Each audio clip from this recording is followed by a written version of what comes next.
Buenas noches, vamos a dar inicio al tema del día de hoy. Como verán allí, se trata de personalidad, ¿no es cierto? Probablemente este es un tema que de una u otra manera todos en algún momento han mencionado, porque es un término que se utiliza cotidianamente, ¿no? Hablamos de nuestra personalidad y a veces no lo hacemos con tanta precisión, ¿no es cierto? Sino que lo utilizamos para identificar a alguien, para hablar de una parte de su personalidad, pero sin embargo, igual como ustedes probablemente han escuchado, yo también he escuchado a algunas personas que dicen, lo que pasa es que esta persona no tiene personalidad. ¿Eso será posible? Sí, él tiene mucha personalidad. ¿A qué se refiere? Entonces, el día de hoy vamos a tratar de aclarar todo eso, ¿no? ¿Qué es la personalidad? ¿Qué es exactamente la personalidad? ¿Cómo se forma? ¿Qué componentes tiene? ¿Qué factores los determinan? Eh, ¿Qué cosas sí se puede cambiar de la personalidad y qué cosa no se puede cambiar? Eh, ¿qué, qué cosa te molesta de la personalidad de los demás? ¿Por qué será? ¿Y qué cosa te molesta de tu propia personalidad y qué haces por cambiarlo o piensas de que es imposible cambiarlo? Vamos a revisar todo eso, vamos a revisar qué es la personalidad, qué factores producen o influyen en la formación de tu personalidad, qué componentes tiene. Y personalidad, creo que en algún momento con anterioridad les dije de que es uno de los temas dentro de psicología, junto con inteligencia, de los cuales existen muchísimas teorías, ¿no? Igual que en el caso de inteligencia, vamos a clasificar todas esas teorías, todas esas muchísimas teorías que existen, las vamos a agrupar en dos clases. Las teorías descriptivas, que igualmente solo describen, enumeran las características que tiene la personalidad, y las teorías explicativas que tratan de dar una relación causal, tratan de explicarte cómo se formó, a qué factores obedece, cómo puedes estimular una mejor personalidad, eh, los alcances que ésta tiene, etcétera. Entonces, empecemos por definirla. Cuando hablamos de personalidad, nos estamos refiriendo a aquella forma característica que una persona, que un sujeto tiene de pensar, sentir y actuar. La forma habitual y característica como alguien reacciona emocionalmente. A eso nos referimos. Indudablemente, la personalidad es un constructo hipotético, como todos los conceptos en psicología.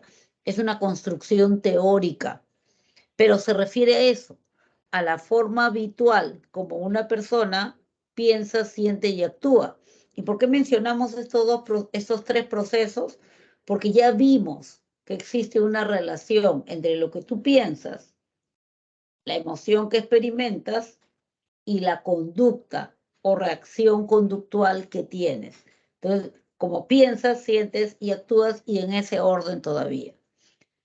La palabra personalidad puede derivar del latín personam, del griego prosopon, del etrusco persum, y en todos los casos, estas raíces se refieren a máscara, careta, cobertor, ¿no? Se refieren a lo que tú muestras a los demás de ti, qué rostro, qué expresión facial les compartes. A eso se refiere. Siendo la personalidad un aspecto de nuestro ser, y siendo nosotros seres biopsicosociales, entonces la personalidad tiene también tres componentes: un componente biológico, un componente social y un componente psicológico. En ese orden han ido influyendo de alguna manera los factores. Lo primero es la herencia, lo biológico. ¿Qué es lo biológico de la personalidad? ¿Cuál es el factor biológico de la personalidad? Es el temperamento. Y el temperamento es algo que heredamos. ¿Cómo es que lo heredamos? Lo heredamos porque el temperamento se refiere a la velocidad e intensidad de reacción emocional. Habrán notado que hay personas que reaccionan emocionalmente de inmediato. De inmediato pasa algo, de inmediato reacciona. Hay otras que sucede algo y después de un rato reacciona. A eso me refiero con velocidad de reacción. A eso se refiere la velocidad de reacción. Hay personas que reaccionan de manera muy intensa, explosionan de alegría, explosionan de ira, ¿no? Y hay otras cuya reacción es tan tenue, pero tan tenue, que ni te das cuenta si reaccionó o no reaccionó. A eso se refiere intensidad de reacción. Entonces, el temperamento es la velocidad e intensidad de reacción emocional. Velocidad e intensidad de reacción emocional. ¿Y cómo así que es heredado? ¿Cómo así que es genéticamente transmitido? Porque la velocidad y la intensidad de reacción depende de tu sistema límbico, ¿no es cierto? Y tu sistema límbico es una estructura que la heredas. Los genes te van a decir, así como tu contextura, color de piel, color de ojos, la estructura, el componente, la forma, el estilo de tu sistema límbico. Entonces el temperamento es una herencia biológica, es un factor biológico heredado, el temperamento.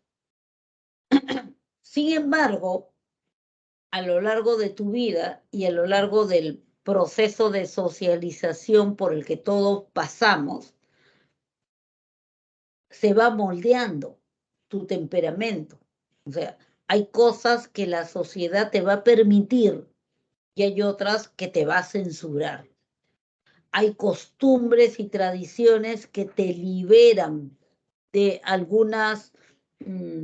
de algunos estilos, y hay costumbres y tradiciones que te frenan y te limitan en otro tipo de reacciones. Entonces, las costumbres, las tradiciones, las reglas, las normas que la sociedad te pone, que tu entorno sociocultural te muestra como modelo, van a influir también en la personalidad. Y es por eso que nosotros vemos la personalidad del latino, de la gente latina, tiene un común denominador diferente a la personalidad del europeo, que tiene otro común denominador. ¿Por qué? Porque han crecido en sociedades diferentes, con otras creencias, con otras ideas, con otras normas, con otras reglas, con otras costumbres, con otras tradiciones. Entonces, tu entorno sociocultural indudablemente va a influir en la formación de tu personalidad, en el desarrollo de tu personalidad. Y un tercer factor es la llamada autodeterminación situacional. Y con esto nos estamos refiriendo al factor psicológico de la personalidad. Nos estamos refiriendo al factor individual de la personalidad. Estamos refiriéndonos a lo que es las circunstancias que te tocó vivir. ¿Eso va a influir en la formación de tu personalidad? Por supuesto que va a influir. Diferente será la personalidad de una persona que a los 11 años llegaba del colegio, dejaba la mochila, agarraba la cajita y se iba a vender golosinas a la calle, porque era el único apoyo económico de su madre, que también vendía golosinas, para poder sostenerse y sostener a sus 3 hermanitos pequeños. Diferente personalidad porque tiene diferentes experiencias de vida, diferentes retos que enfrentar, diferente a la personalidad de alguien que a los 11 años llegaba a su casa, dejaba la mochila, agarraba el control y se echaba en el sofá a ver televisión mientras la mamá o la empleada de la casa le traía la comida caliente. Ni mejor ni peor, diferente, ¿sí? Es diferente, pues. O sea, las experiencias que te han tocado vivir a lo largo de tu vida, indudablemente van a intervenir, van a influir en la formación, en el desarrollo de tu personalidad. Entonces, siendo seres biopsicosociales, nosotros tenemos una influencia biológica, una influencia psicológica o individual, o particular, o situacional, y una influencia social que tiene que ver con tu entorno sociocultural fundamentalmente. ¿Qué componentes tiene la personalidad? ¿Qué componentes tiene? Ya de alguna manera lo vimos. Tiene 2 componentes, el temperamento y el carácter. Esos son los 2 componentes de la personalidad. El temperamento se refiere a la velocidad e intensidad de reacción emocional. Lo había precisado ya. Tiene que ver con la energía, y eso tiene que ver con la intensidad de reacción, la emotividad, o sea, qué tan rápido reaccionas emocionalmente, y la sociabilidad, lo compartes o no lo compartes con los demás. Es una predisposición, como ya se había mencionado también, heredada fundamentalmente. El otro componente de la personalidad es el carácter. Cuando hablamos de carácter, y también es un término que se usa cotidianamente y a veces no se usa con precisión. Cuando hablamos de carácter, hablamos del resultado de todos los factores que mencionamos, ¿ya? Hablamos del resultado de todos esos factores que incidieron en tu temperamento y que fueron moldeando, frenando, permitiendo o no determinados comportamientos, pensamientos, sentimientos.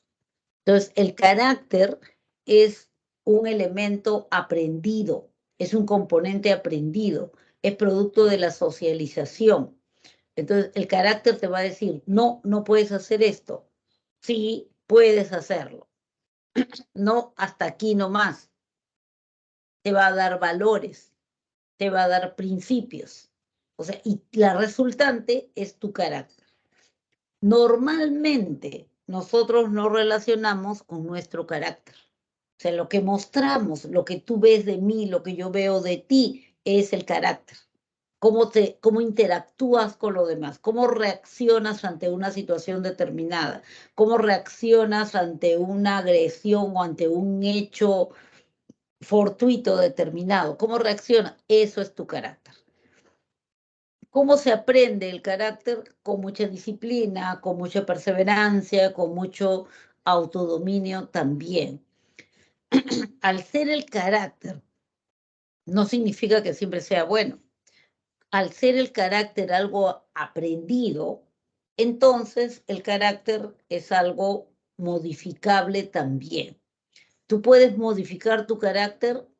Sí, si quieres. ¿Yo puedo modificar mi carácter? Sí, si estoy convencida que debo hacerlo. Porque mientras más edad tenga la persona, más va a demorar en modificar su carácter. ¿Por qué? Porque al ser una conducta aprendida, que se convirtió en un hábito, en una forma casi automática de reaccionar, entonces mientras más tiempo tengas practicando ese hábito, más difícil va a ser cambiarlo. Pero lo puedes hacer si quieres, si sientes la necesidad de hacerlo. Entonces, aquellas personas que dicen, bueno, yo soy así, pues así me hizo Diosito. Quien quiera quererme, que me quiera así. Yo soy explosivo, yo reacciono así fuerte, ¿no? Yo grito, ya. Quien me quiera querer así, que me quiera, porque yo soy así y ya no puedo cambiar, está en un error, está equivocándose. Porque tú, si deseas, si quieres, si sientes la necesidad de hacerlo, tú puedes cambiar. Tú puedes cambiar si quieres. Si no quieres, si solamente finges cambiar para complacer a alguien, para lograr algún objetivo inmediato, obviamente luego vas a regresar a lo anterior. El caso, por ejemplo, de las personas que agreden a sus parejas y dicen, no, pero yo he estado en terapia, yo intenté cambiar esta forma de ser y no he podido, no se puede, no puedo. Probablemente la persona no fue disciplinada, perseverante y no consiguió su autodominio. O sea, de repente hasta no está convencida que deba ser diferente. De repente cree que está en lo correcto. De repente cree que está en lo correcto. Porque cuando una persona sí siente la necesidad, supongamos soy agresiva, pero yo me di cuenta de que no está bien que reaccione así, he dañado a mi madre, he dañado a mi pareja, y ya lo peor, he dañado a mis hijos, entonces siento la necesidad, tengo que cambiar. Va a costar trabajo y por eso debo ser perseverante, por eso debo ser disciplinado si quiero cambiar, si realmente quiero cambiar. O sea, mi motivación va a ser ese querer cambiar para no dañar a los demás. Pero si simplemente finges para que ya no eres agresivo y finges porque tu pareja te dice, no, sabes qué, mejor vamos a terminar porque no, eres muy, reaccionas con mucha agresividad, no, no me gusta que seas así, los celos, etcétera. Y yo finjo cambiar, me caso y luego otra vez volvió a lo mismo, porque no estaba convencido de que era mejor cambiar, porque no estaba convencido de que le convenía cambiar. Entonces, ahí es importante tener claro eso. El carácter lo puedes cambiar, te va a tomar tiempo, sí, te va a costar trabajo, sí, pero puedes, si quieres, si estás convencido que debes hacerlo. Ahora, y entonces cuando ya has formado, has moldeado tu carácter, ¿el temperamento se pierde? No, el temperamento no se pierde. El temperamento está ahí, pero está moldeado. El temperamento está ahí, pero está como digamos, guardado. ¿Cuándo puede aparecer eso que llamamos una reacción temperamental en una situación de crisis? En una situación de crisis puede aparecer una reacción temperamental, una situación de emergencia o una situación de peligro y el sujeto saca eso que tenía ahí latente, guardado, ¿no? Y reacciona temperamentalmente, como su temperamento inicialmente mandaba. Pero en situaciones críticas sí puede reaparecer o dar lugar a una reacción temperamental, ¿ya? De lo contrario, el carácter va a seguir siendo el que se luce, el que se ve, el que se comparte. Entonces ya tenemos los factores, ya tenemos los componentes también. Y como decía, existen muchísimas teorías, que las separamos en dos, teorías descriptivas y teorías explicativas. Las teorías descriptivas, como ya también les mencioné, son aquellas que van a ir describiendo, señalando hablando, listando características. Las teorías descriptivas, a su vez, se pueden clasificar en dos grupos: teorías tipológicas y teorías de los rasgos. Las teorías tipológicas son las teorías que te dicen de que no existen personalidades diferentes de manera individual, sino existen tipos de personalidad. Por ejemplo, yo puedo pertenecer a una personalidad tipo A, por ponerle un nombre nada más, y tú a una personalidad tipo B, y así sucesivamente. O sea, existen tipos de personalidad, y un tipo de personalidad es un conjunto de características o rasgos. Un conjunto de características o rasgos. Eso es un tipo de personalidad.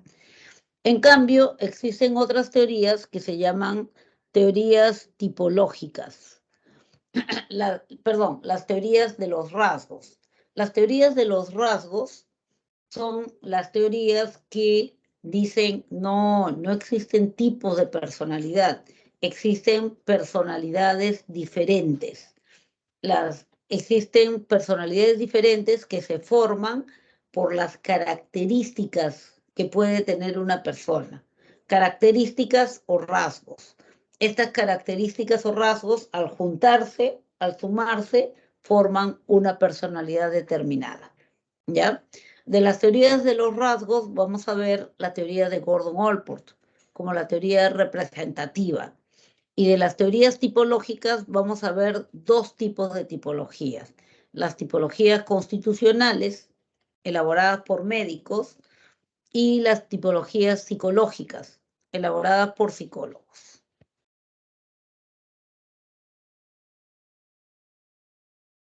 Empecemos entonces por la teoría de Gordon Allport. ¿Qué dice Gordon Allport?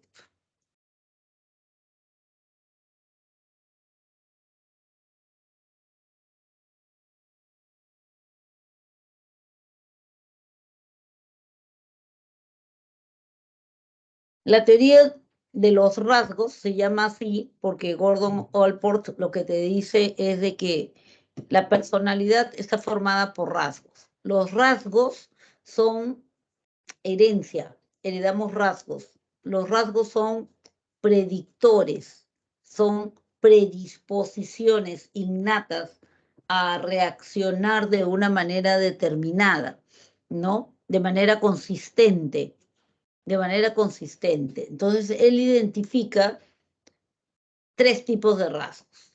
Un primer tipo de rasgos es lo que se conoce con el nombre de rasgos centrales. Rasgos centrales o rasgos de sociabilidad. Los rasgos centrales son los rasgos que muestras en una relación social. Son los rasgos que te sirven para relacionarte con los demás. Entonces, son los rasgos que toda la gente que se relaciona contigo ve, ¿ya? Y por lo tanto, son los rasgos que sirven para que alguien te pueda describir. ¿Conoces a Julieta? Sí. ¿Cómo esa? Es bien dinámica, enérgica, optimista, solidaria. Todo lo que he mencionado son rasgos centrales, porque son los rasgos que yo he visto en la relación interpersonal. Son los rasgos que yo he visto en la forma, en su interactuar con otras personas. Entonces, cada vez que alguien te describa a otra persona, está señalando rasgos centrales, también llamados, también lo pueden encontrar como rasgos de sociabilidad. Es la misma persona que tiene diferentes características que muestra en diferentes circunstancias, ¿ya? Pero dice Gordon Allport que también existen otro tipo de rasgos que se conocen con el nombre de rasgos secundarios. Los rasgos secundarios son aquellos que determinan tu conducta, predisponen tu conducta solo en momentos de ocio. Esto es, en los momentos en que estás libre. en tus momentos libres. Por lo tanto, serán aquellos que te ayudan a elegir aficiones, preferencias, hobbies, etc. ¿Ya? Alguien aquí, por ejemplo, puede tener como rasgo secundario, de repente, un rasgo secundario musical. Y entonces,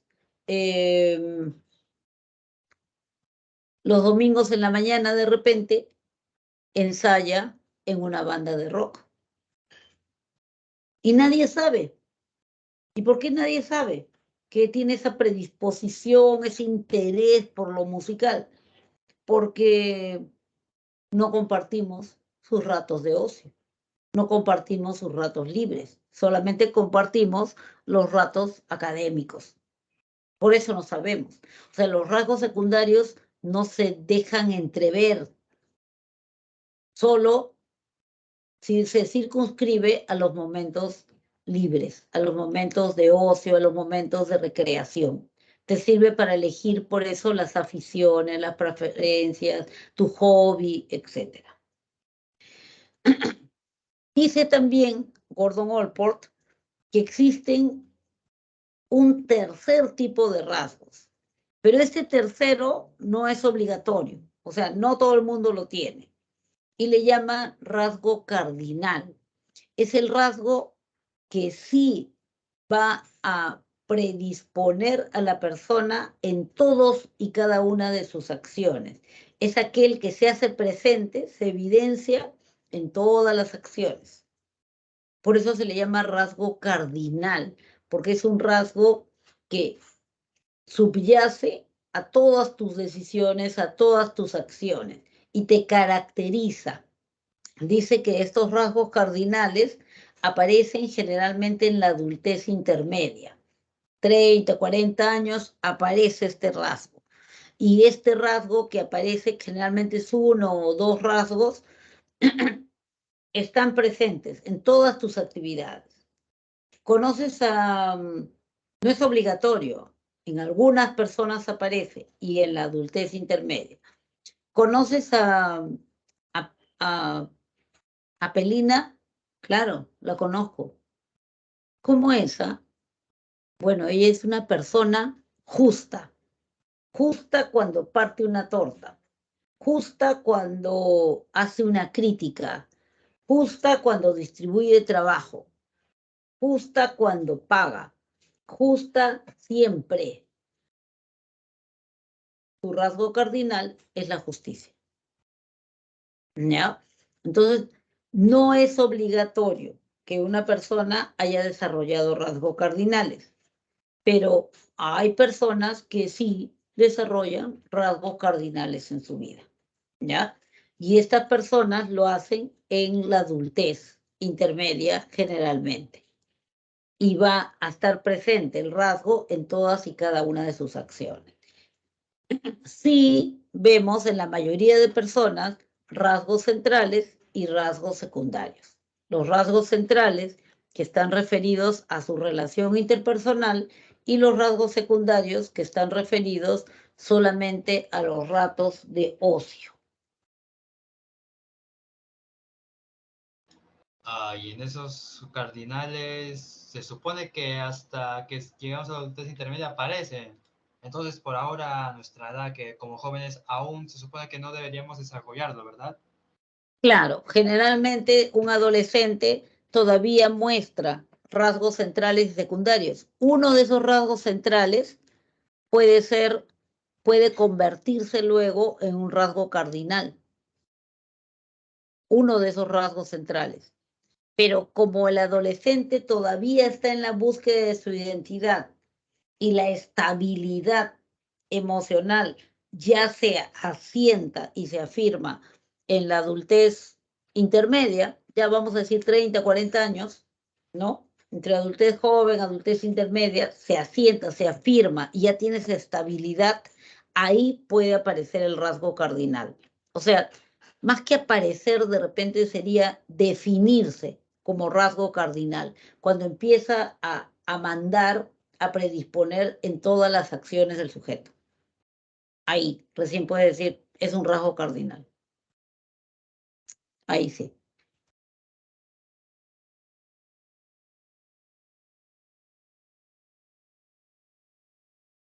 Vamos a ver las teorías tipológicas. Ya sabemos de qué se tratan las teorías de los rasgos, solamente hemos visto la teoría de Gordon-Allport, pero es la representativa.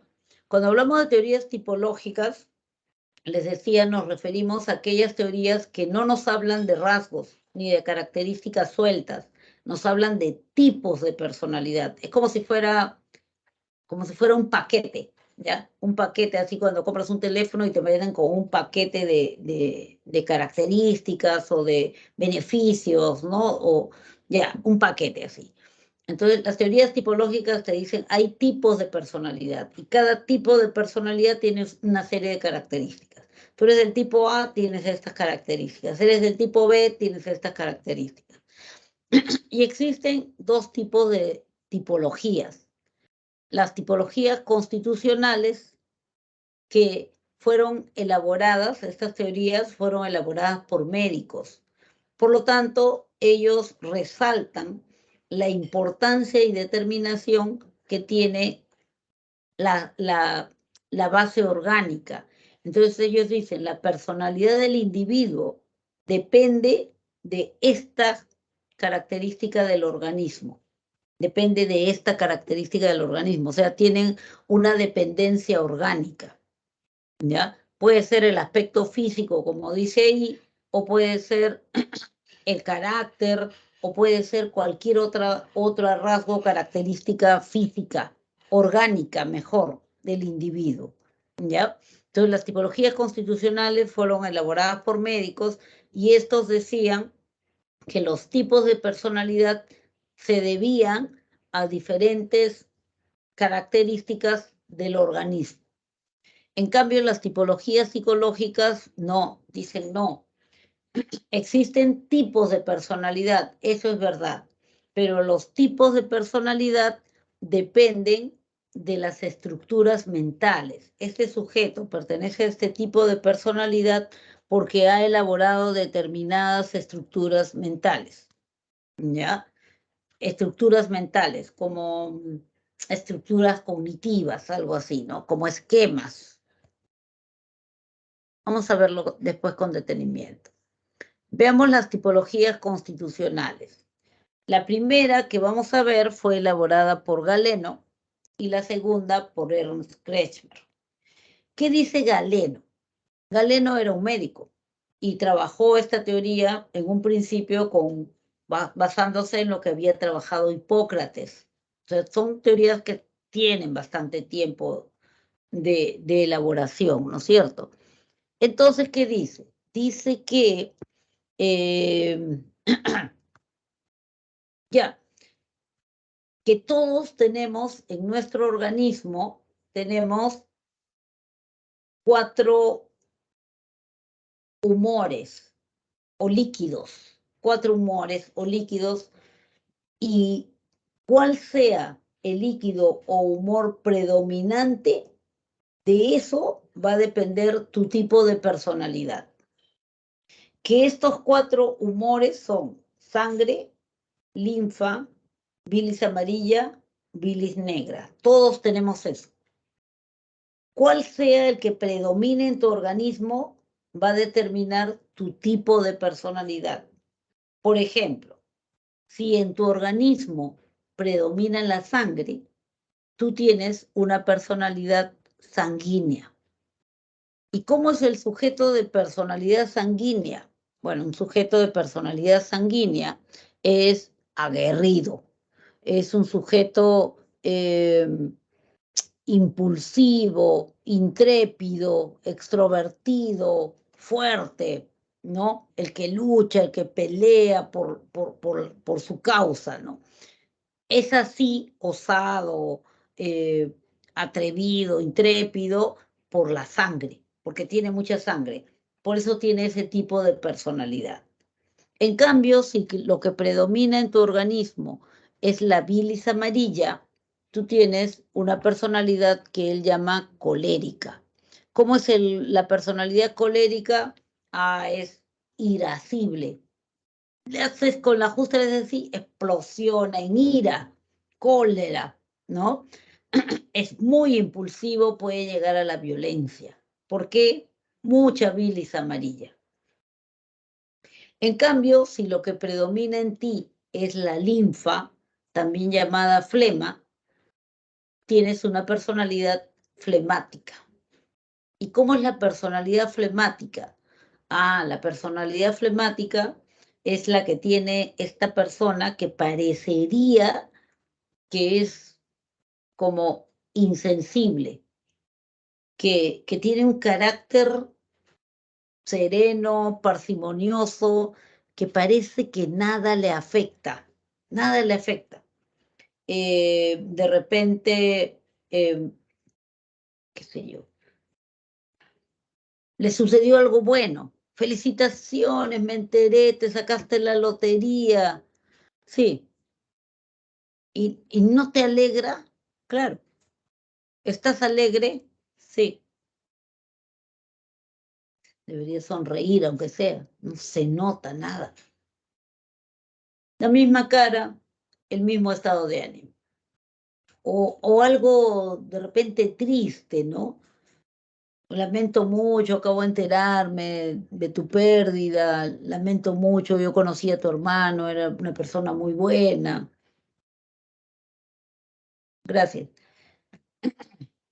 Imagino que te ha chocado bastante. Sí. ¿Estás triste? Claro. Ni una lágrima siquiera. Nada. No, o sea, parecería como que todo le resbala. Nada le afecta.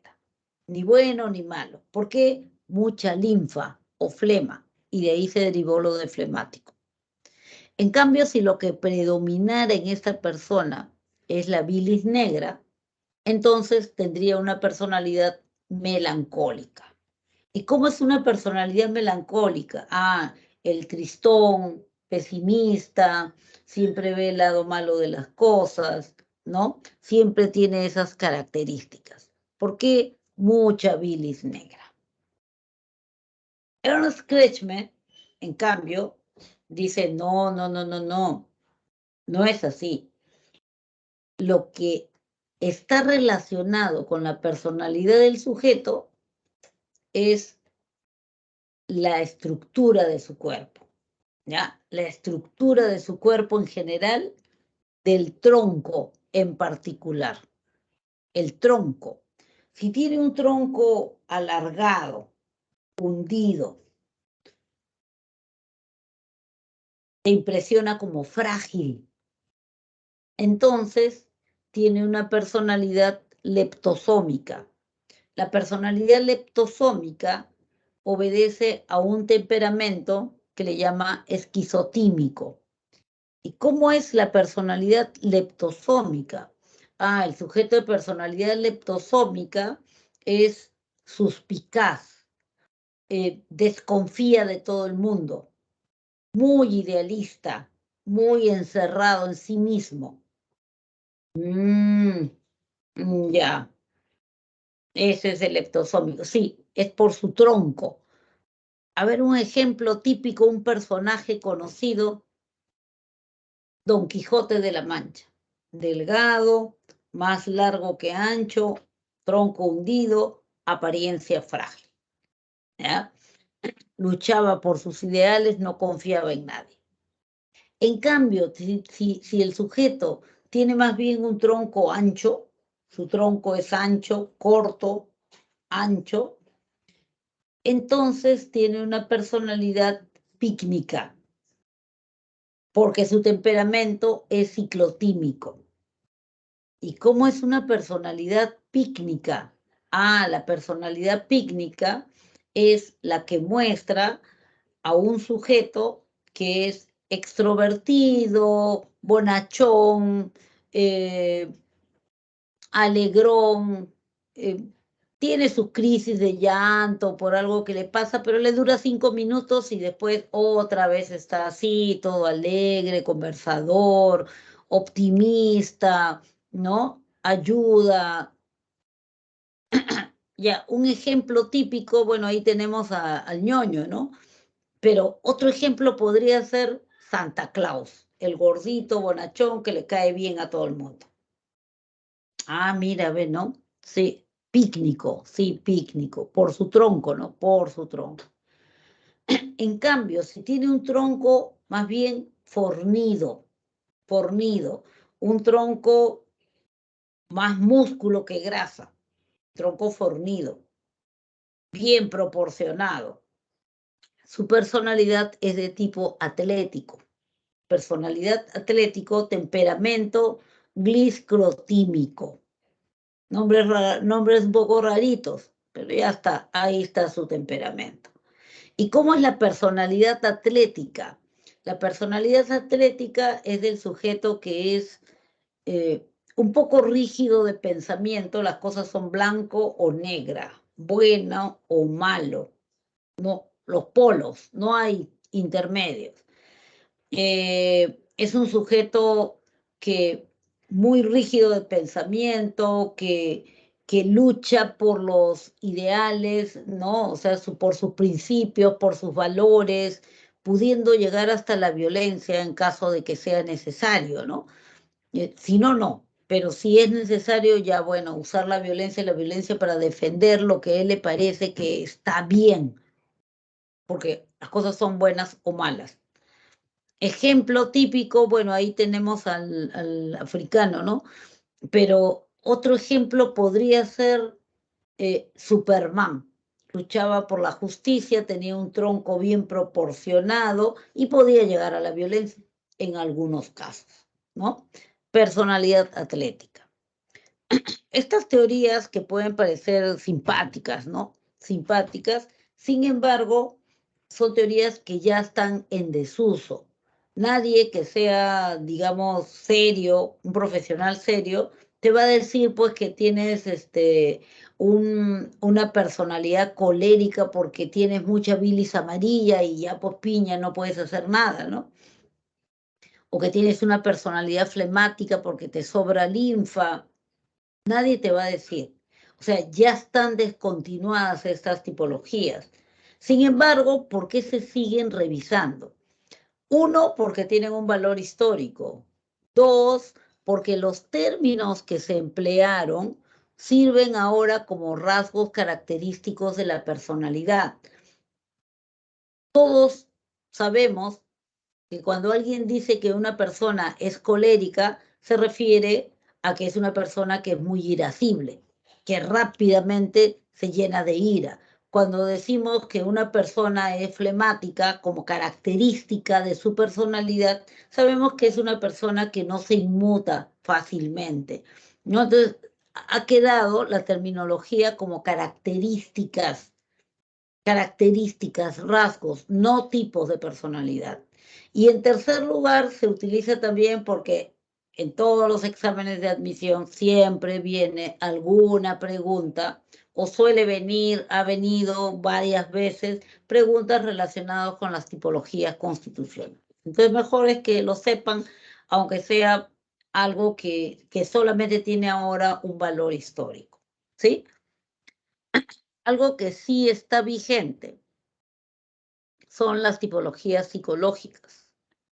Cuando hablamos de tipologías psicológicas, nos referimos a aquellos tipos de personalidad que se han derivado de las estructuras mentales. Tenemos la teoría de Carl Gustav Jung y tenemos la teoría de Hans Eysen. ¿Qué cosa dice Carl Gustav Jung? Él es un neopsicoanalista. Él se formó con Freud. Y entonces, sí, o sea, de acuerdo en que existe un inconsciente, de acuerdo en el hecho de que el inconsciente está movido por la libido. La libido tiene una función parecida a un combustible para el auto, ¿no es cierto? Ya.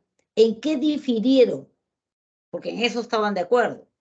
En el contenido de la libido. Para Freud, el contenido de la libido es de tipo sexual. Para Jung, no. Para Jung, el contenido de la libido está relacionado con el instinto de sobrevivencia.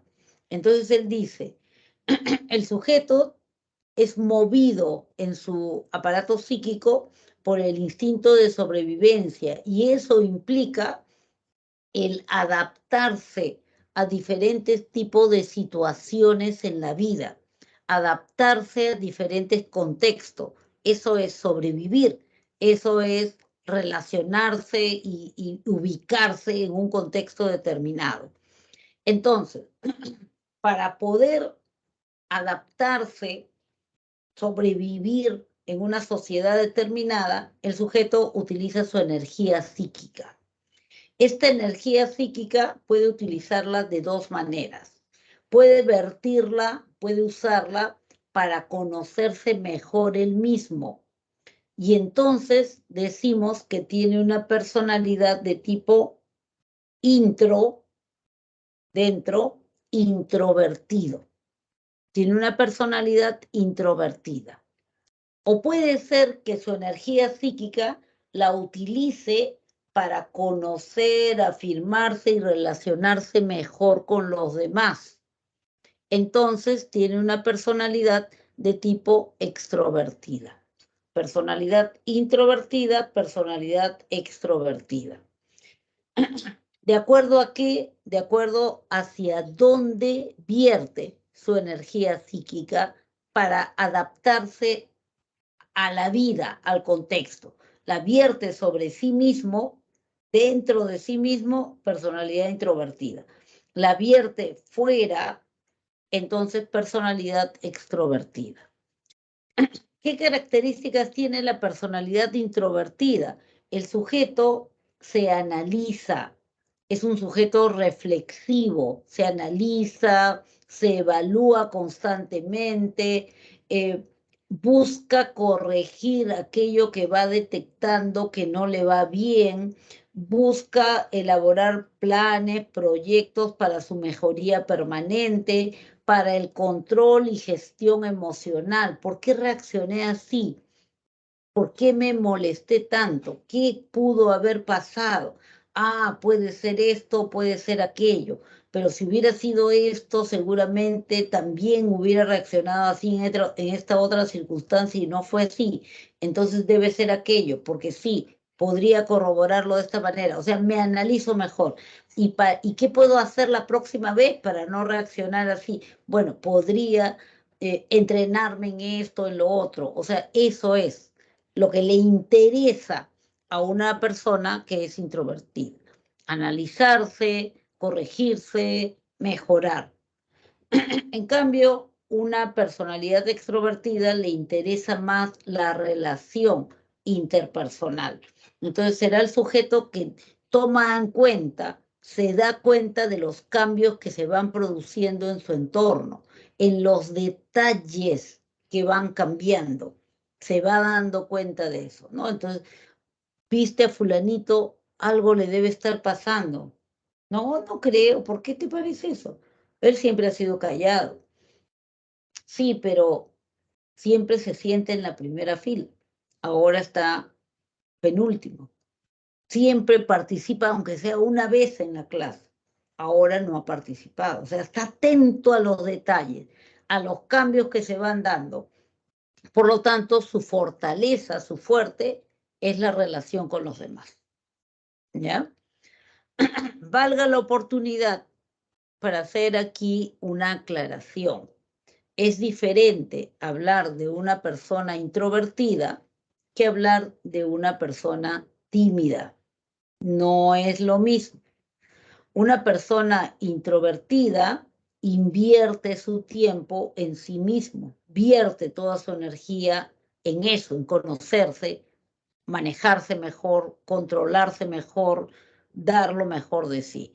Una persona tímida es una persona, cierto, que no se relaciona mucho con los demás porque les teme.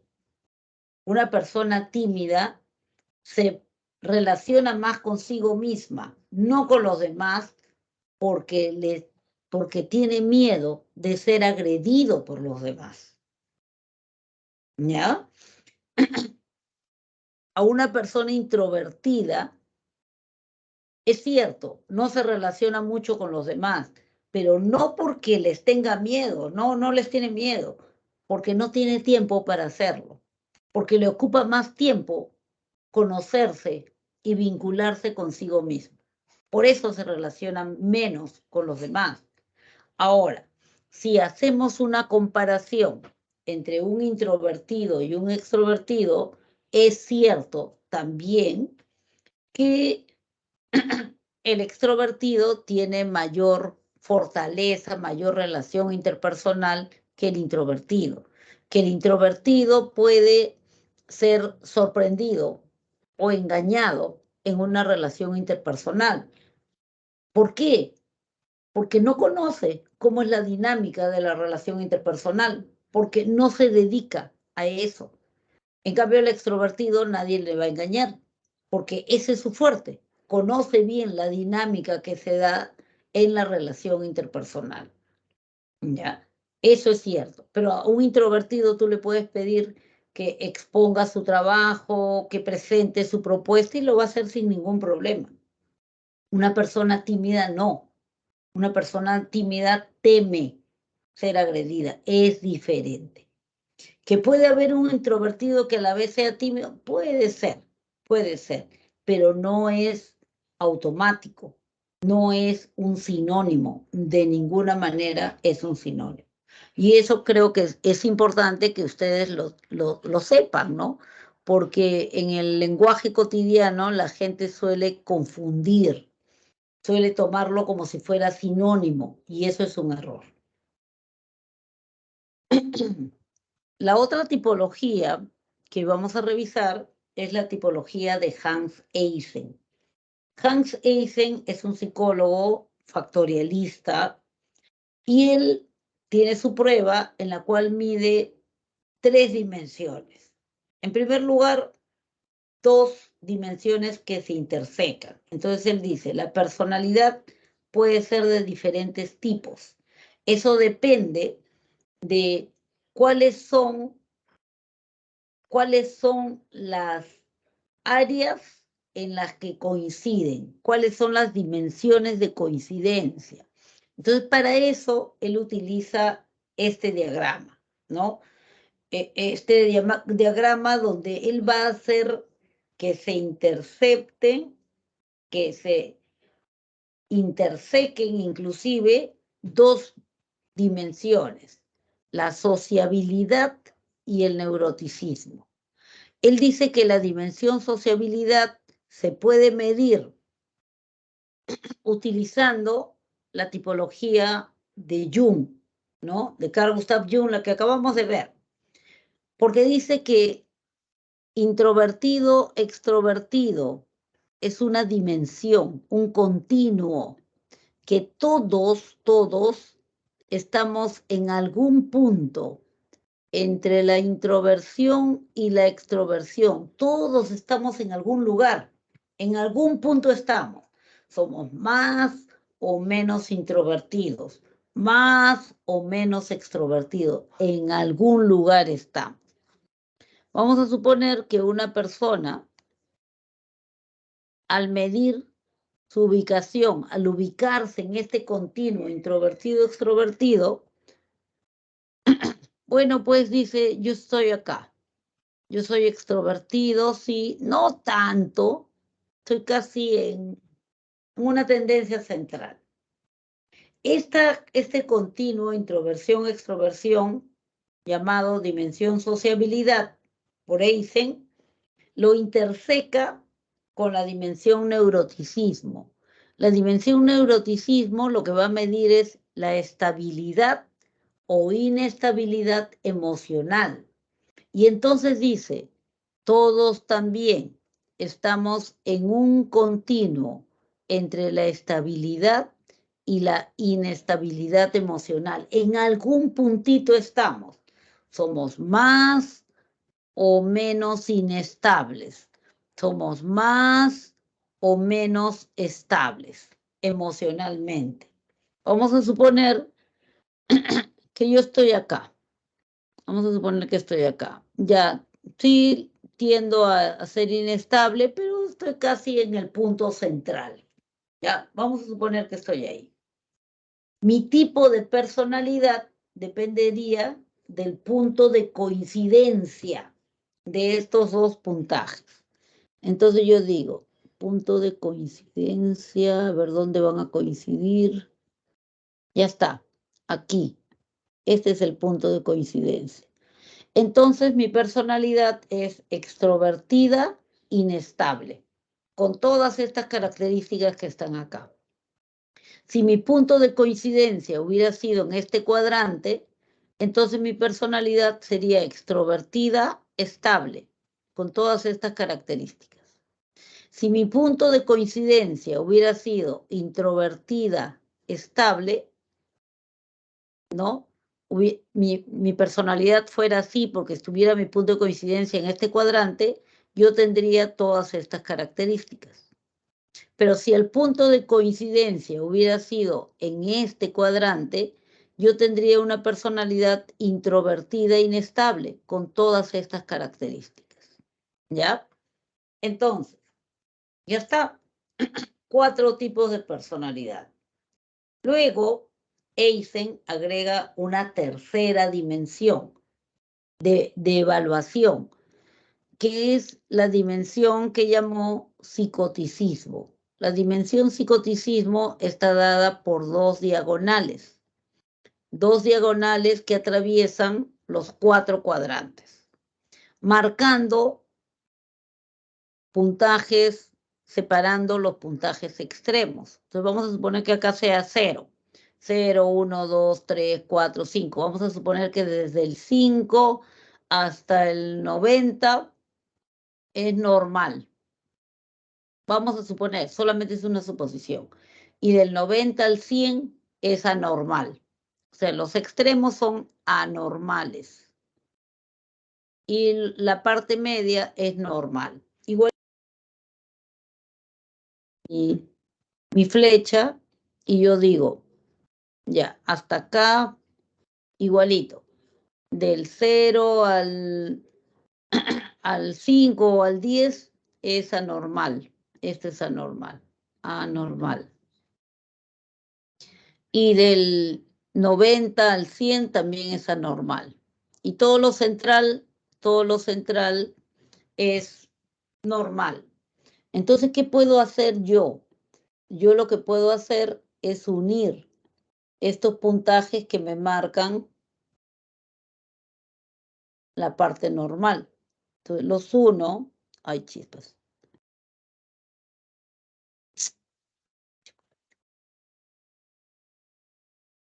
Ya. Ya. Vamos a suponer que ya los uno así y lo uno acá y lo uno acá. ¿Ya? Entonces, ¿qué hice? He armado un cuadrado de normalidad. Esto lo borramos, esto lo borramos, esto lo borramos, ¿ya? Entonces he armado mi cuadrante de normalidad. ¿Para qué me sirve ese cuadrante de normalidad? Para que yo pueda ahora diferenciar 4 tipos de personalidad normal. O sea, si mi puntaje cayó acá, acá, acá, acá, acá, acá, dentro del cuadrado es normal. Soy introvertido, inestable, pero estoy dentro de lo normal. Si cayó dentro del cuadrado, soy extrovertido, inestable, pero estoy dentro de lo normal. Pero si mi puntaje hubiera caído en los extremos, o sea, cualquiera de estas partes de acá arriba, o de acá arriba, soy extrovertido, estable, pero anormal. ¿Por qué? Porque esta diagonal que marca mi nivel de normalidad está en el extremo. Entonces, yo diría que mi personalidad en los extremos es anormal, es psicopatológica. ¿Qué quiere decir esto? Quiere decir que los extremos marcan personalidades anormales. Por ejemplo, tú me dirías, quiere decir que una persona que es extremadamente introvertida es anormal. Claro que sí, una persona que es extremadamente introvertida, extremada en extremo, ha roto con la realidad. Se encerró en sí mismo y ya no se relaciona con el exterior. Es anormal. Y una persona que es extremadamente extrovertida, ¿es anormal? Claro que sí. Una persona que es extremadamente extrovertida es anormal. ¿Por qué? Porque ya no tiene vida personal. Su vida es pública. Y una persona que es extremadamente inestable, ¿es anormal? Claro que sí. Porque una persona que es extremadamente inestable es una persona que se asusta de todo. Todo le da miedo. Todo le angustia. Pero una persona que es extremadamente estable también es anormal, porque una persona que nada le afecta, que nada le asusta, que nada le inquieta, obviamente es una persona fuera de lo normal. ¿Ya? Entonces, lo que hace Hans Eysen con este cuadro es delimitar 4 tipos de personalidad normal y 4 tipos de personalidad anormal. Y esa vienen a ser la tipología de Hans Eysen. Luego tenemos de los enfoques explicativos la teoría del psicoanálisis. Dentro de los enfoques explicativos solo vamos a revisar la teoría del psicoanálisis. ¿Qué cosa dice el psicoanálisis sobre la personalidad? Que la personalidad depende de la dinámica que se da en el aparato psíquico. Entonces, para eso hay que saber a qué se refiere con él cuando habla del aparato psíquico. Entonces, Freud lo que te dice, quien es el autor, el defensor, el desarrollador de la teoría psicoanalítica, nos dice en primer lugar que no todo en nosotros es consciente. O sea, no nos damos cuenta de todo lo que nos pasa. No nos damos cuenta de todo, sino que hay 3 niveles. Hay la mente consciente, que se refiere a todo aquello de lo que yo me doy cuenta. Me doy cuenta que estoy en un escritorio, que estoy dictando clase, me doy cuenta que es la noche, que ya estamos en el mes de marzo, etcétera, etcétera. Ya está. Eso es lo consciente. Que existe además una pequeña franja llamada el preconsciente. Y este preconsciente se refiere a todo aquello que ahorita no lo tienes presente, pero que sí lo tienes guardado en tu memoria. Pero tienes la posibilidad de recuperarlo cuando lo necesites. Pero dice además que existe un gran contenido que tú no sabes que lo tienes, pero que lo tienes. Y le llama el inconsciente. Entonces, el inconsciente vendría a ser el contenido más grande. El inconsciente vendría a ser aquello que tú tienes guardado y que no te das cuenta que lo tiene. Entonces, casi toda la teoría de Freud está basada en este concepto del inconsciente, porque él dice que en el inconsciente existen básicamente 3 tipos de contenido. En primer lugar, las pulsiones. ¿Y qué son las pulsiones? Las pulsiones vienen a ser los impulsos con los que tú naces y que quieren ser complacidos. Esos impulsos le llama él pulsiones. De todas las pulsiones, dice, las principales son 2. El impulso de acercamiento, quiero esto, quiero esto, quiero esto, quiero. Le llama eros, el impulso de posesión. Y el otro impulso fuerte es el impulso de rechazo. No quiero esto, saca eso de mi vista, elimínalo, destrúyelo, desaparécelo, tánatos. Eros y Tánatos son los impulsos principales, las pulsiones principales. Pero todo eso, todas esas pulsiones están ahí guardadas en el inconsciente. El sujeto ni sabe que están ahí. ¿Qué más hay en el inconsciente? Los recuerdos infantiles. Ah, los recuerdos infantiles, claro. Todos los recuerdos que tú tienes, desde los 0 hasta los 3 años. ¿Quién se acuerda cómo se sintió cuando la mamá dejó de darle pecho para lactar y le empezó a dar biberón? Ni idea. Me habré sentido mal. Me habré sentido mal. No me acuerdo.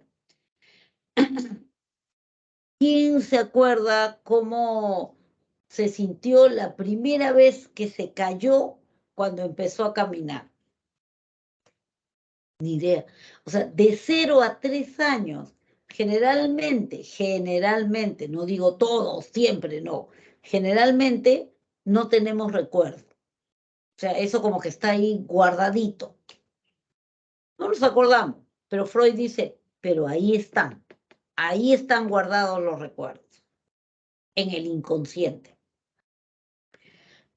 Ya tenemos dos cosas, pulsiones, recuerdos infantiles. ¿Qué más tenemos en el inconsciente? Bueno, Freud te dice, además tenemos recuerdos traumáticos, todas aquellas cosas que fueron muy fuertes para ti, porque te hicieron sufrir, porque te hicieron sentir culpable, todas esas cosas fuertes, traumáticas en tu vida, que de haberlas dejado ahí en tu conciencia, te hubieran martirizado, te hubieran torturado. ¿Qué hiciste tú? Agarraste todos esos recuerdos sin darte cuenta y lo metiste al inconsciente y lo tapaste con una tapa bien gruesa para que se quede ahí sepultado. Entonces, los recuerdos traumáticos también están ahí en el inconsciente. Y todo ese contenido que está en el inconsciente, generalmente no te das cuenta, pero se va filtrando y maneja, determina tu comportamiento. ¿Ya? Es lo que sostiene Freud sobre estos niveles de conciencia. ¿Qué más dice? Dice que además existe 3 instancias, 3 lugares que se van formando en el individuo. Estos lugares son el ello, el yo y el superyo. El ello es lo primerito que existe. Tanto así que tú naces con un ello. ¿Qué es el ello? El ello, todo el ello es inconsciente. Todo el ello es inconsciente.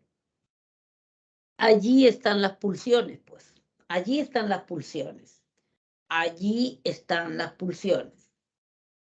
Y funciona, se rige por el principio de placer. O sea, la regla ahí es, quiero ser complacido. Todas las pulsiones quieren ser complacidas. Y si no las complaces, te llenas de angustia porque quieres complacer esta pulsión, este deseo que parece irrefrenable. Entonces, lo primero que aparece es el ello. Este es lo primero. Es más, viene contigo. Lo segundo en aparecer, dice Freud, es el yo. El yo viene a ser la conciencia. El yo es la conciencia. Piaget te diría que es el pensamiento. Freud le llama el yo, la conciencia. Entonces dice, aquí en el yo que viene a ser donde tú guardas todo lo de la realidad, ¿no?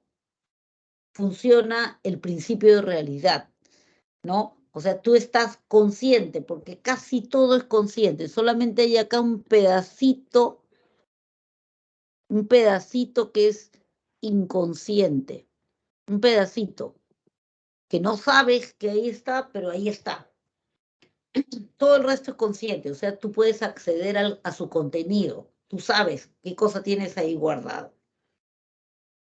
Entonces, este yo, que es el pensamiento, funciona con el principio de realidad. Las cosas tienen que ser realistas, está consciente de dónde está, qué hace y todo lo demás, qué puede, qué no puede. Y en tercer lugar, dice que aparece este tercer lugar, que es el superyo. El superyo viene a ser la censura. La censura.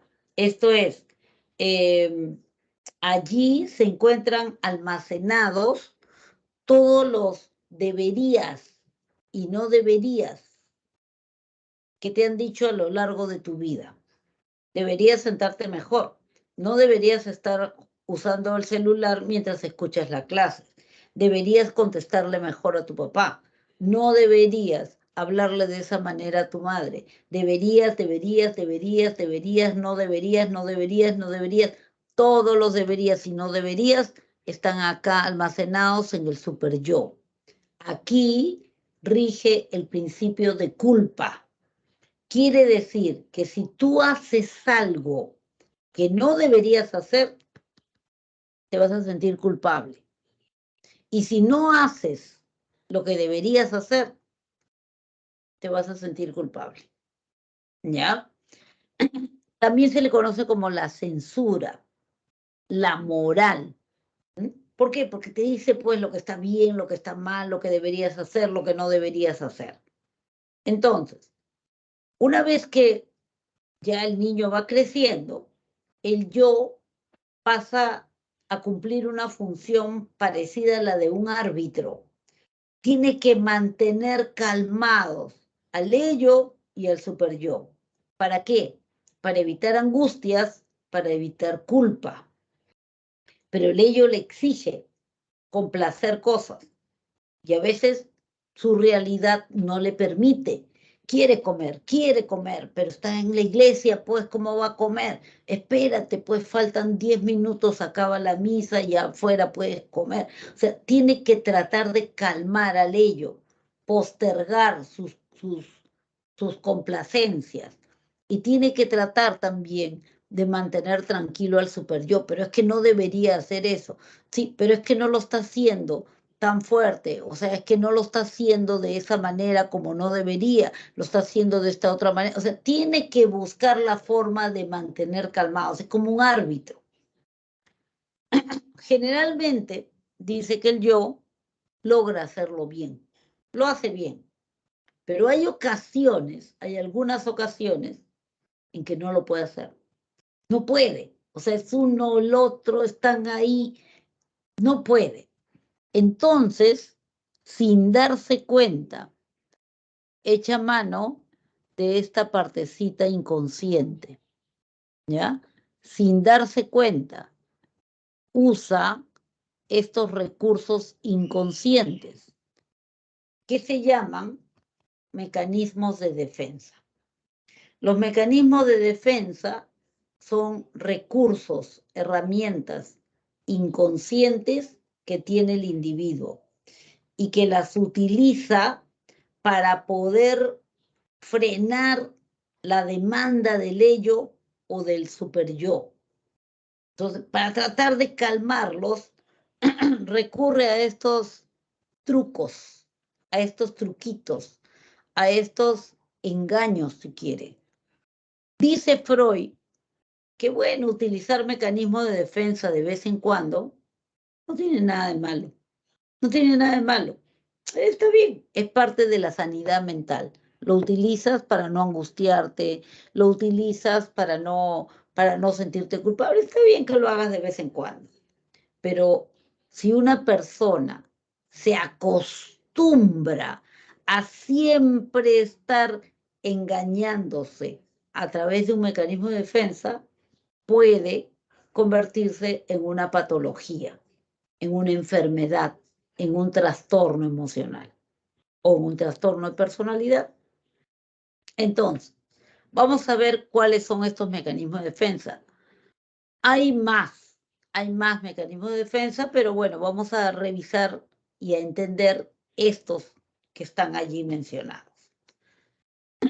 El primero, el mecanismo de defensa digamos que por excelencia, es la represión. ¿A qué se refiere la represión? La represión es el mecanismo de defensa a través del cual el sujeto reprime, manda al inconsciente aquellos recuerdos, aquellas situaciones que lo pueden angustiar porque no sació, no complació una pulsión, o que lo pueden hacer sentir culpable porque infringió uno de los deberías. Entonces, cuando la situación está muy grande, muy fuerte, muy intensa, y el yo no puede hacer nada, inconscientemente, sin darse cuenta, echa mano de la represión. Entonces, como resultado de la represión, ¿qué sucede? Agarra este recuerdo, lo manda al inconsciente, lo tapa ahí con una tapa bien gruesa y te juro que no me acuerdo. No me acuerdo. Yo hice eso, yo dije eso. No, no puede ser. ¿Cómo voy a decir? Hubiera ofendido a tal, a tal. No, no, no. Tal vez te hayas equivocado. Tú lo dijiste, estabas a mi lado. Pero ¿cómo voy a decir eso? Me acordaría. Algo tan grave tendría que acordarme. Te juro que no me acuerdo. ¿Por qué no te acuerdas? Porque ya esa situación está sepultada en el inconsciente. Entonces, cuando hablamos de represión, hablamos de esos olvidos que se produjeron para evitar angustias o para evitar culpa. No, no me acuerdo, te lo juro. Pero no estamos hablando de que el sujeto vaya a mentir, no estamos refiriéndonos a eso. Porque una mentira es algo consciente. Tú mientes para tapar algo. En este caso no está mintiendo. De verdad lo olvidó, lo reprimió. Por eso se dice que es un recuerdo reprimido, porque es un recuerdo que lo ha sepultado en el inconsciente. Y lo inconsciente es no consciente, pues tú no te acuerdas. No me acuerdo, te lo juro que no me acuerdo. O de repente la señora fue al mercado con su hijito y por quedarse conversando con una de sus caseras, descuidó al niño sin darse cuenta y el niño se perdió. Pero señora, dígame, ¿cómo fue? O sea, ¿en qué momento? ¿Cuánto tiempo habrá estado perdido? No sé, no me acuerdo. Entré con mi hijo al mercado, entré con él, lo tenía de la mano y luego no me acuerdo que lo estaba buscando, que lo estaba llamando. No me acuerdo cómo se me perdió, porque de acordarme, probablemente me voy a sentir muy culpable de haberlo dejado por irme a conversar. Entonces, el recuerdo, al inconsciente, tápalo bien. No me acuerdo. Se ha reprimido. ¿Ya? A eso se llama represión. Es el mecanismo de defensa por excelencia, el primero que se usa, el que más se usa. Otro mecanismo de defensa es la negación. Cuando hablamos de negación, estamos refiriéndonos a no tomar en cuenta evidencia. Yo les he dado evidencia de que algo está sucediendo, pero inconscientemente, sin darme cuenta, yo no lo tomo en cuenta. O sea, como si nunca me lo hubieran dicho, o como si no fuera válido. Dice, de repente,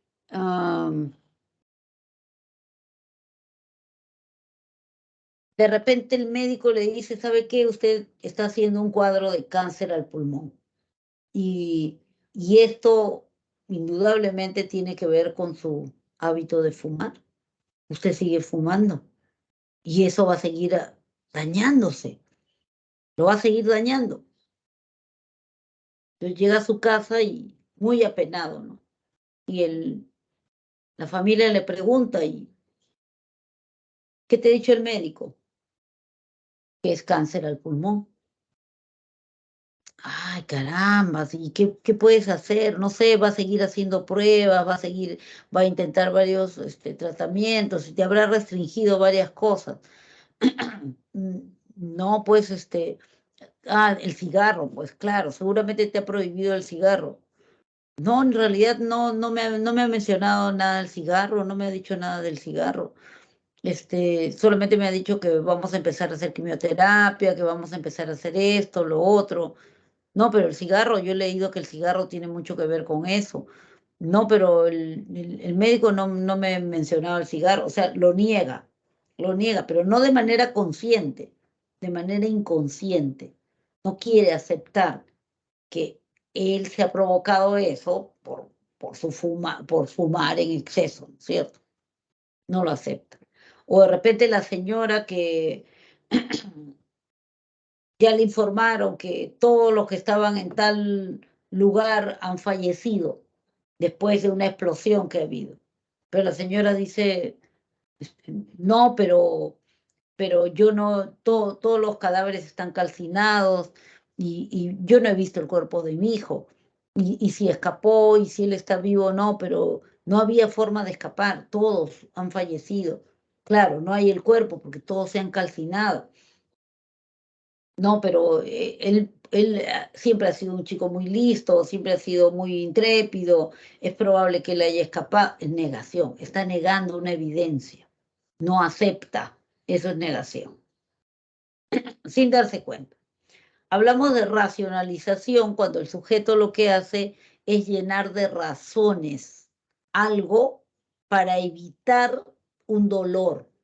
Por ejemplo, 3 meses estuvo preparándose para una competencia, se levantaba a las 4 de la mañana, se iba a la playa a entrenar y bueno, finalmente se dio la competencia y no quedó para el podio, ninguno de los 3 primeros lugares, no quedó. Ya que lo lamento, qué pena me da, o sea, habiéndote esforzado tanto. ¿Por qué? Cuando uno compite no es para ganar, compite para participar, para ir midiéndose, para estar relacionado con la gente que hace el deporte. No es para ganar, no es lo más importante. No quería ganar, por supuesto que sí, pues se ha preparado 3 meses, se ha levantado a las 4 de la mañana, ha hecho ejercicios extra, sí quería ganar.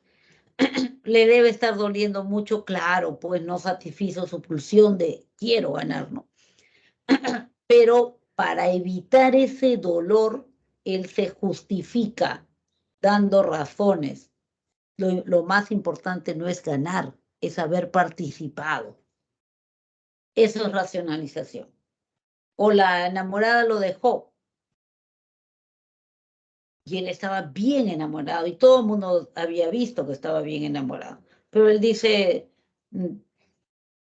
bueno, enhorabuena que se haya ido porque Dios sabe lo que hace. O de repente, sí, yo ya veía también ella, sí, a veces era media disparatada para algunas cosas. No creo que sea la persona que mejor me convenía. O sea, empiezo a dar un montón de razones como para decir, fue lo mejor que pasó y esto no me duele, ¿no? No me duele, es algo bueno para mí. Eso se llama racionalización. Cuando yo justifico con razones, mientras más inteligente sea la persona, su racionalización va a ser más convincente. No es que esté mintiendo, o sea, realmente él se la cree. Al primero que convence es a él mismo. Él mismo se convence de que sí, fue lo mejor que le pasó. En el caso de la proyección, el sujeto proyecta como si fuera un proyector, ¿no? Proyector de película, va a poner la imagen, en este caso la emoción, en otra persona. La otra persona va a ser la pantalla donde yo voy a poner mi imagen. Va a ser ahí donde voy a depositar la emoción. No significa que la voy a descargar, no voy a descargar mi emoción, solo se la voy a poner a él. Estoy con mucha rabia porque mi padre no me dejó ir a una fiesta donde yo quería ir y siento que lo odio, pero obviamente no puedo aceptar que lo odio porque ay, mi super yo me va a decir que yo no debería, yo me voy a sentir culpable, pues, porque yo no debería odiar a mi padre, un hijo no odia a su padre, etcétera, etcétera. Entonces, ¿qué hago con todo este odio que experimento acá? Lo saco y se lo pongo a alguien. Al primero que pase, mi hermano, piña, ya está, se lo puse. No es que lo odie a mi hermano, no, no lo odio, sino que ahora yo veo ese odio en él, o sea, yo veo que él odia a mi padre. Entonces yo digo, qué feo le ha contestado mi papá, parece que lo odiara, qué mal, porque un hijo no debe odiar a su padre, o sea, en él puedo criticar aquello que no me atreví a criticar en mí misma, porque me hubiera sentido pésima, pues me hubiera sentido muy mal, ahí sí lo puedo criticar bien. Se llama proyección. Yo proyecto mi emoción en otra persona para criticarla generalmente. Porque en mí no la puedo criticar, no la puedo cuestionar porque me voy a sentir mal. Otro mecanismo de defensa es la vuelta del impulso al yo o vuelta contra sí mismo, como a veces también lo traducen, ¿no?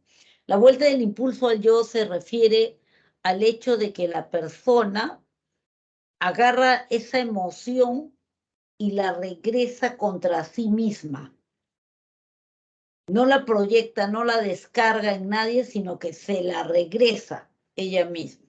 Siento mucha cólera por lo que ha pasado, pero no le voy a pegar pues a mi jefe, por ejemplo, o a mi amiga, ¿no? No le voy a pegar a mi amiga, pero estoy con mucha rabia, con muchas ganas de dañarla, de pegarle. ¿Qué hago? Me encierro en mi cuarto, agarro mi cúter y ¡pah! Me mando 2 tajos en el brazo. Yo me hice el daño a mí misma. Eso es vuelta del impulso al yo. Yo misma descargué en mí misma sin darme cuenta de que lo que estaba haciendo era descargar la ira contra mí, sin darme cuenta. Solamente sentí la necesidad de hacerlo. Vuelta del impulso contra el yo o vuelta contra sí mismo.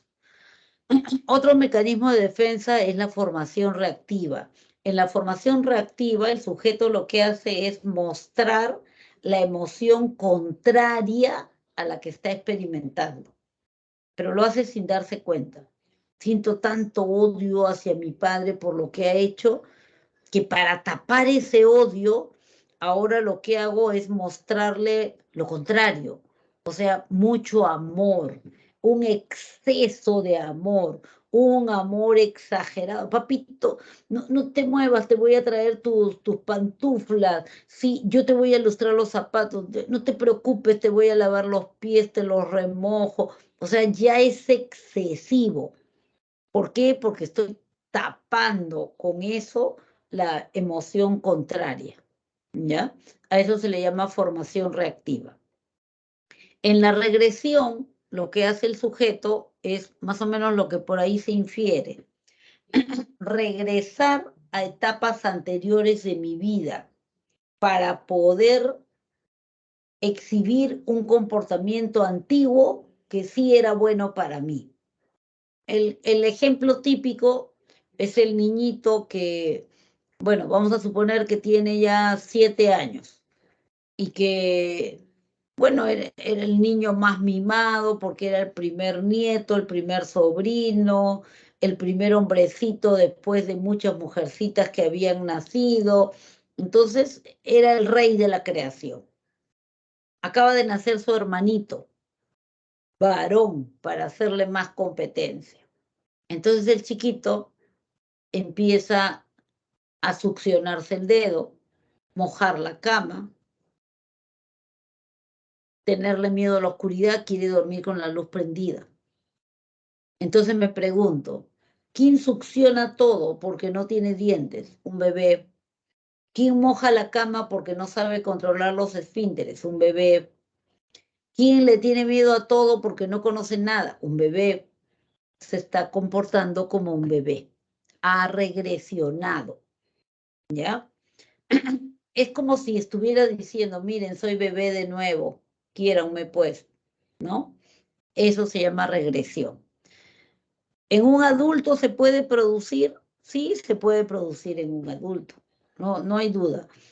Cuando un adulto exhibe un comportamiento infantil, a ver, no le salió el contrato, agarró, tiró la laptop, botó las cosas del escritorio, ¿qué está haciendo? Una pataleta, ¿no es cierto? Está haciendo una pataleta, pero es un adulto.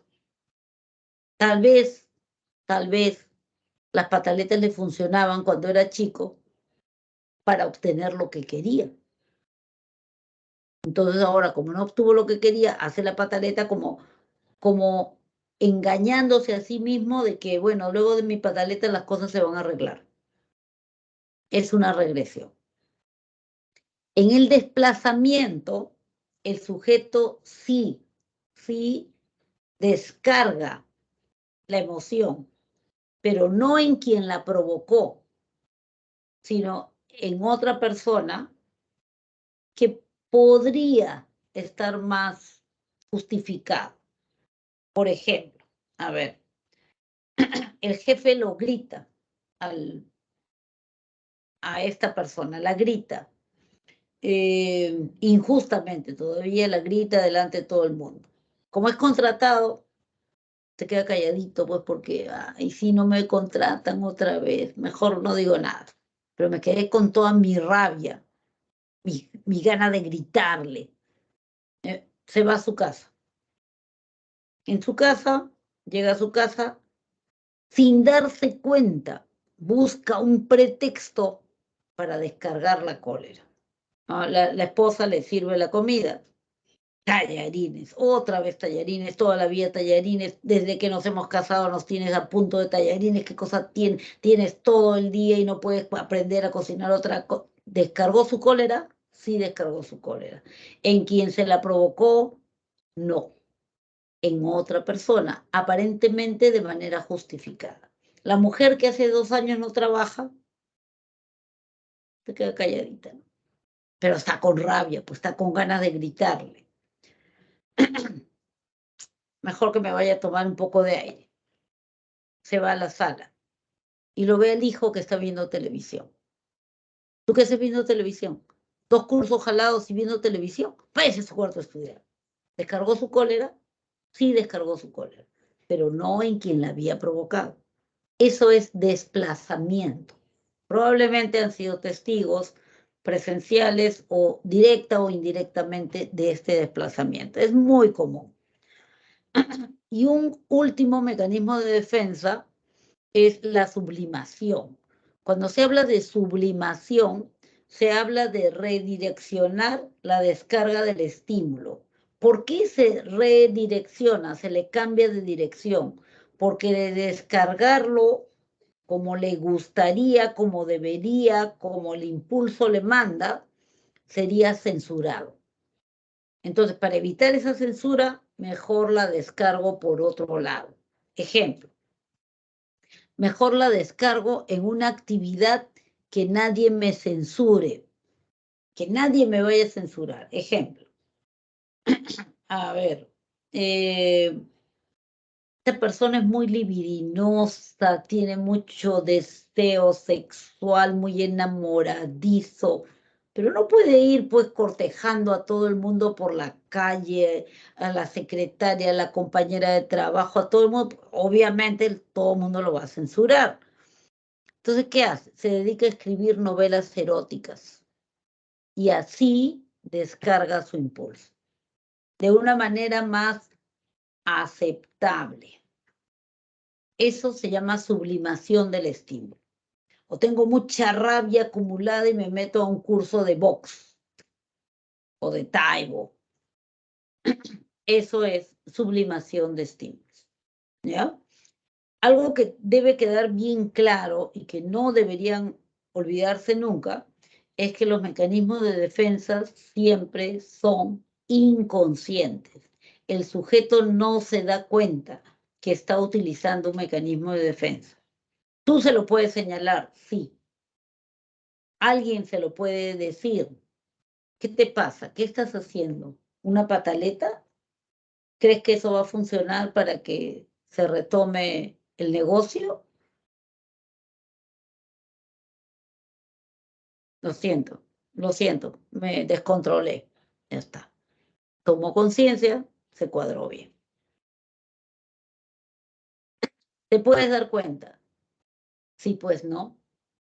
Estoy racionalizando. En realidad sí me duele mucho, me duele mucho no haber ganado esta competencia. Ya está. ¿Se dio cuenta? Lo procesó. Pero generalmente los mecanismos de defensa, para ser tales, tienen que ser inconscientes. El sujeto no se da cuenta que los está utilizando. ¿Ya? A ver. Bueno, acá hay algunos mecanismos de defensa, un poco como evaluación. Dice, ¿qué mecanismo de defensa identificas en las siguientes imágenes?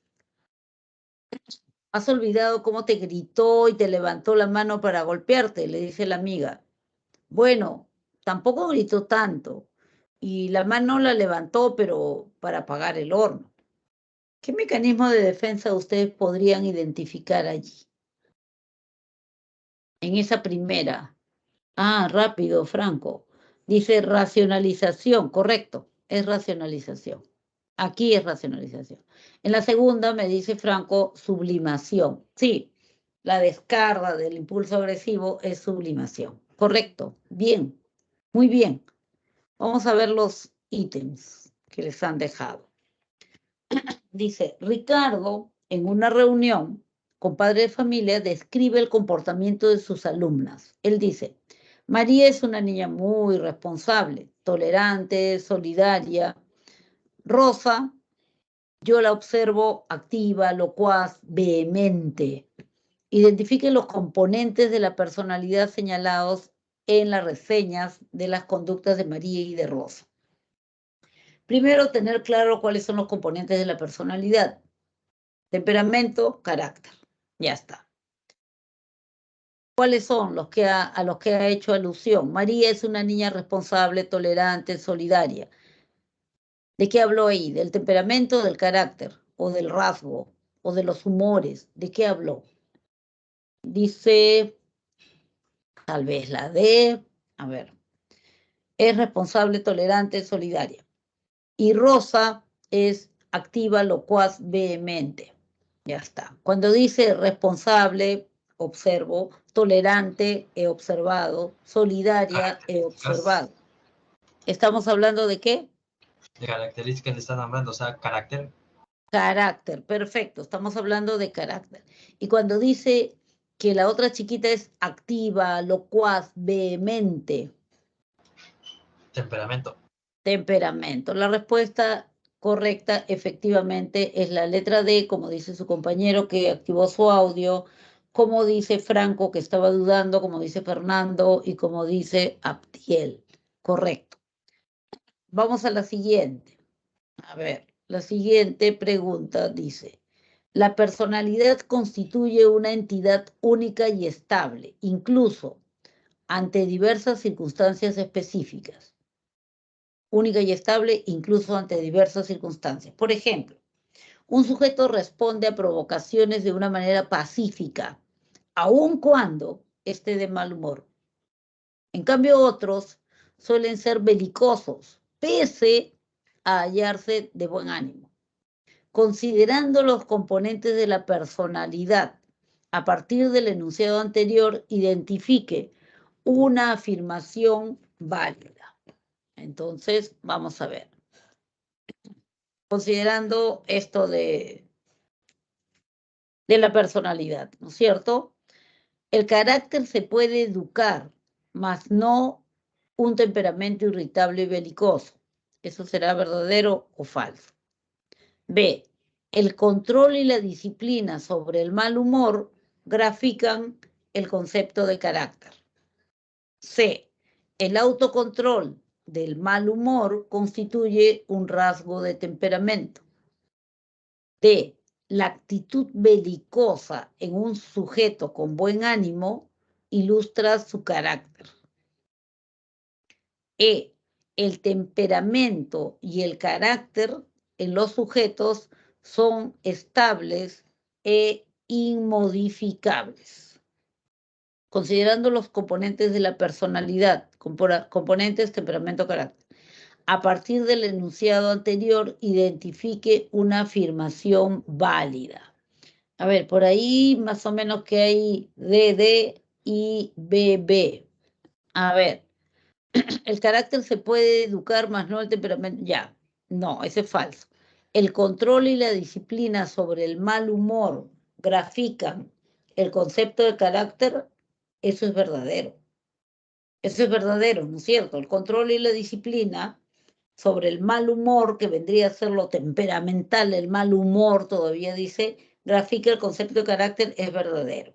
La D, la actitud belicosa en un sujeto con buen ánimo ilustra su carácter.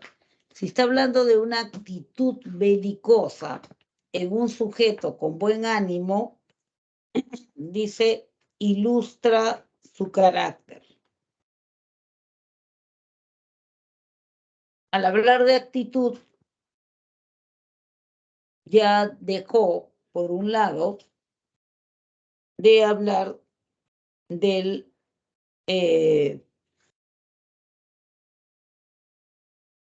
habla de un sujeto de buen ánimo, ahí se está refiriendo al temperamento, ¿no es cierto? Un sujeto con buen ánimo habla de temperamento y la actitud belicosa ilustra su carácter. No necesariamente, ¿no? No necesariamente. Vamos a la tercera. La tipología de Galeno, dice, se basó en la teoría de los fluidos corporales de Hipócrates. Identifica el valor de verdad de las siguientes afirmaciones relacionadas con esta tipología. El predominio de la bilis negra hace a un individuo osado, intrépido, es lo mismo, ¿no? El tipo atlético es sentimental por la prevalencia de la sangre. 3. Una persona que es siempre serena evidencia la prevalencia de la flema. Vamos a ver cuáles son verdaderas, cuáles son falsas, de acuerdo a la teoría, a la tipología de Galeno. El predominio de la bilis negra hace un individuo osado. Franco ha dicho falso, falso, verdadero. Falso. Correcto, es falso. El tipo atlético es sentimental por la prevalencia de la sangre. Galeno no te habla del tipo atlético. Falso. Una persona que siempre es serena evidencia prevalencia de la flema. Eso es verdadero. Entonces tenemos falso, falso, verdadero y la respuesta está en la letra A, efectivamente. A ver cuánto tenemos. Tenemos 7 minutos. Uy, chicos. Podríamos ver un par más, ¿no? Podríamos ver un parcito más. A ver, vamos a ver. Vamos a ver. Acá ya. ¿Dónde está?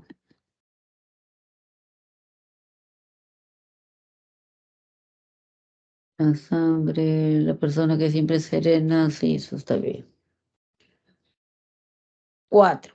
En un reportaje se comenta que el actual Papa de la Iglesia Católica, antes de ser nombrado, ya se caracterizaba por tratar de llevar una vida sencilla, lejana de alguno de los lujos propios de los cargos que fue obteniendo progresivamente al interior de la Iglesia. O sea, desde siempre era una persona que trataba de llevar una vida sencilla, lejana a los lujos. En relación con la teoría de Gordon-Allport, en este caso se exhibe el tipo de rasgo denominado central, extrovertido, cardinal, introvertido, secundario. ¿Qué dirías? De acuerdo a la teoría de Gordon-Allport, ¿de qué estamos hablando?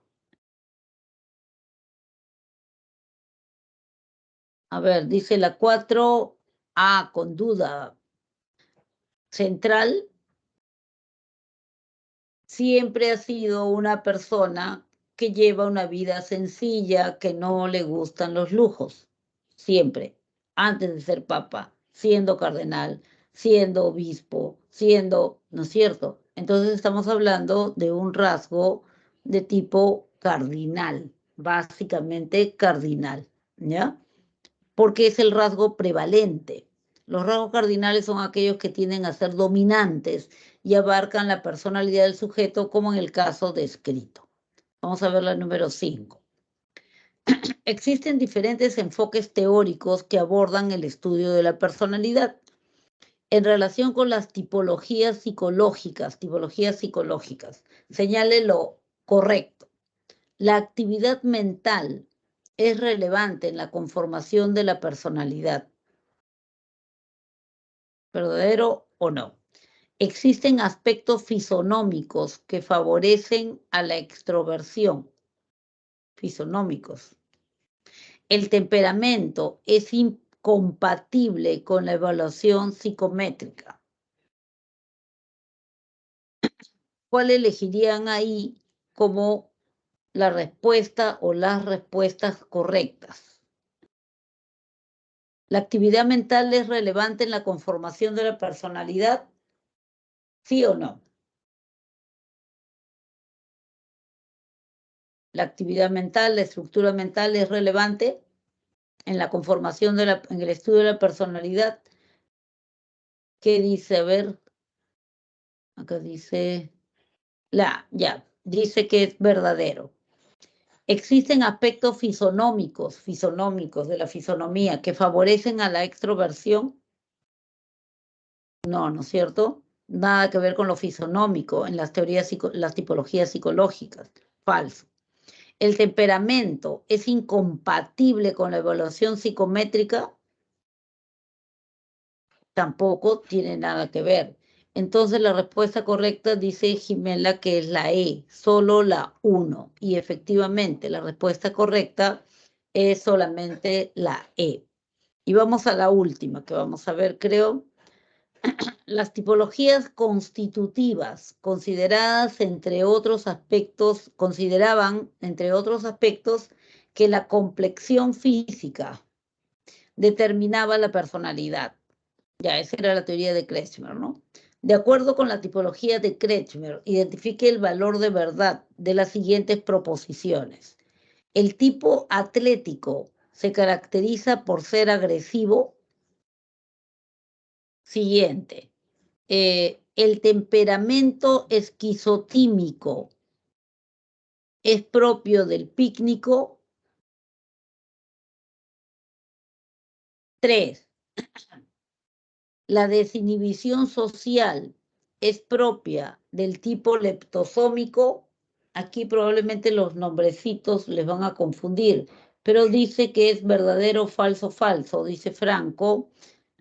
Y efectivamente, el tipo atlético se caracteriza por ser agresivo, sí, aguerrido, dijimos que puede llegar hasta como Superman, puede llegar a la agresión.